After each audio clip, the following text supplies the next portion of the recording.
Salut les gars, salut les amis, j'espère que vous allez bien. Petite vidéo très rapidement pour revenir sur le cas Lamine Yamal et sur pas mal de joueurs du FC Barcelone, sans doute qui pourraient être blessés.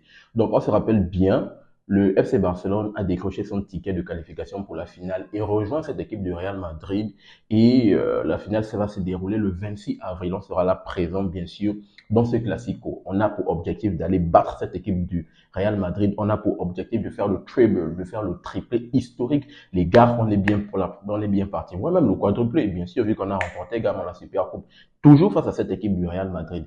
Donc, dans cette saison qui n'est pas encore achevée, on va affronter le Real 4 fois. On a déjà battu 2 fois, les gars, on est bien parti, on peut le faire. Donc, dans ce match, on a pu bien sûr constater que Lamine Yamal, malheureusement, il avait la cheville en sang.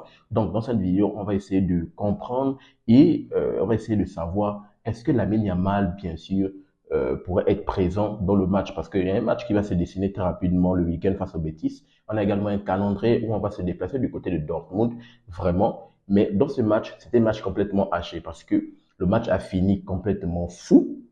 On a pu le constater, bien sûr, avec l'entrée de Clément Lenglet, l'entrée de Ravi Galan, mais ils sont rentrés, ils avaient pour objectif de détruire complètement cette équipe du Barça.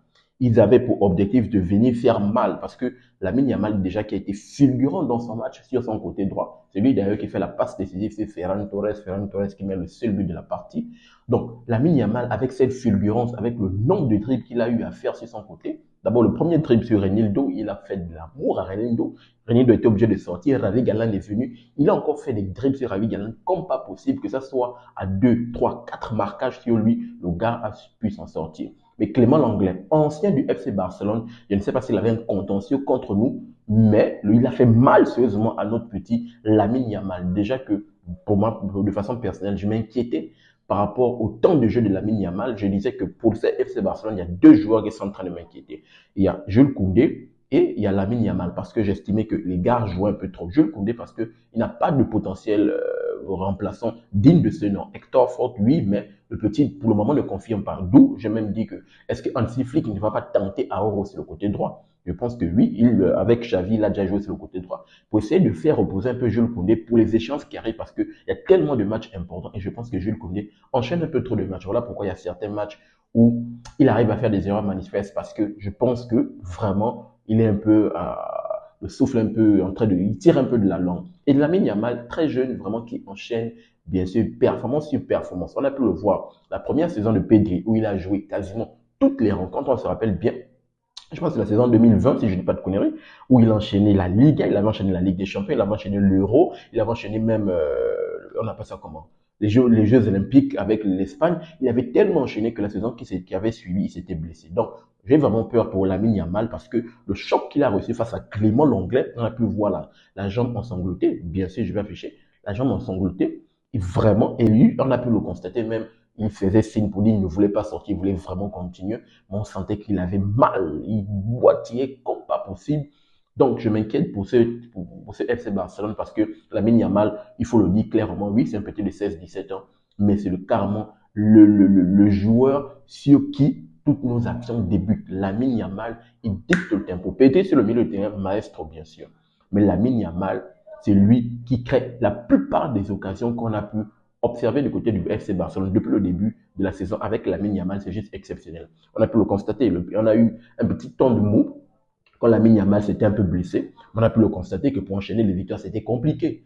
Pour enchaîner, c'était vraiment compliqué. Et là, si on perd Lamine Yamal dans ce moment charnière-là, où on est bien parti sur tous les tableaux, où on vise bien sûr le triplé, non, non, non, non, il faut que Lamine Yamal soit présent. Déjà, ce qui tombe bien, c'est que les examens médicaux sont en train d'être réalisés. Jusqu'à présent, on n'a pas encore une déclaration officielle pour nous faire signe qu'il est blessé pour tel nombre de semaines ou tel nombre de mois.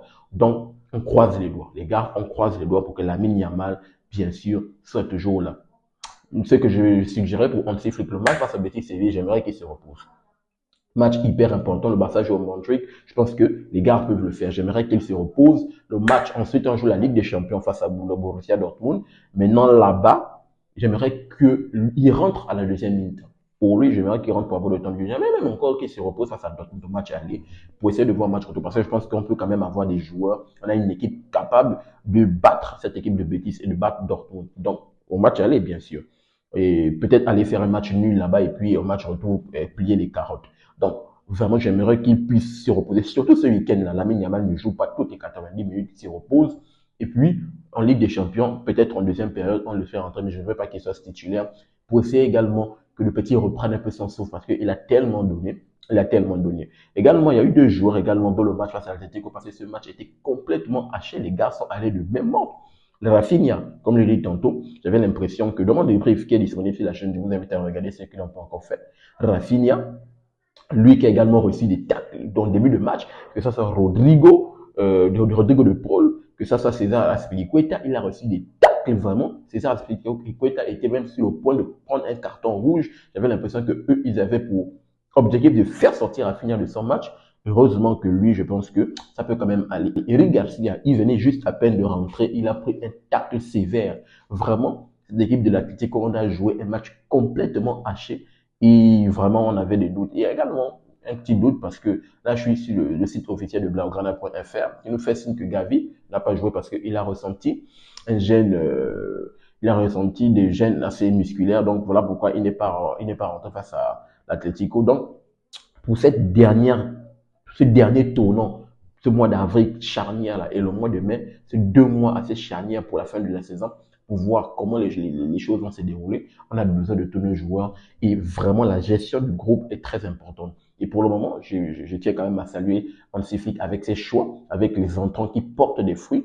Et j'espère vraiment que ça va porter également les fruits parce qu'on a besoin de notre effectif pour bien finir cette saison, pour aller au meilleur de notre ambition et c'est le triplé, bien sûr. Donc, Lamine Yamal, comme je l'ai dit, je ne veux pas le voir pour le match face au week-end, face au Betis et face à Dortmund, rentrer en deuxième période si on sent que le match est difficile. Maintenant, si le match est assez tranquille, non, je laisse le reposer et on va le revoir pour les échéances qui suivent. Donc, donnez-moi votre retour dans les commentaires. Quel est votre ressenti par rapport à, bien sûr, à la blessure de Lamine Yamal? Pensez-vous comme moi qu'il est hyper important pour préserver Lamine Yamal pour bien finir notre saison? Je vous attends dans les commentaires, bien sûr, pour avoir votre opinion. N'oubliez pas de vous abonner, de liker et surtout activer la cloche de notification pour ne manquer aucune de mes sorties. Peace, à très bientôt les gars.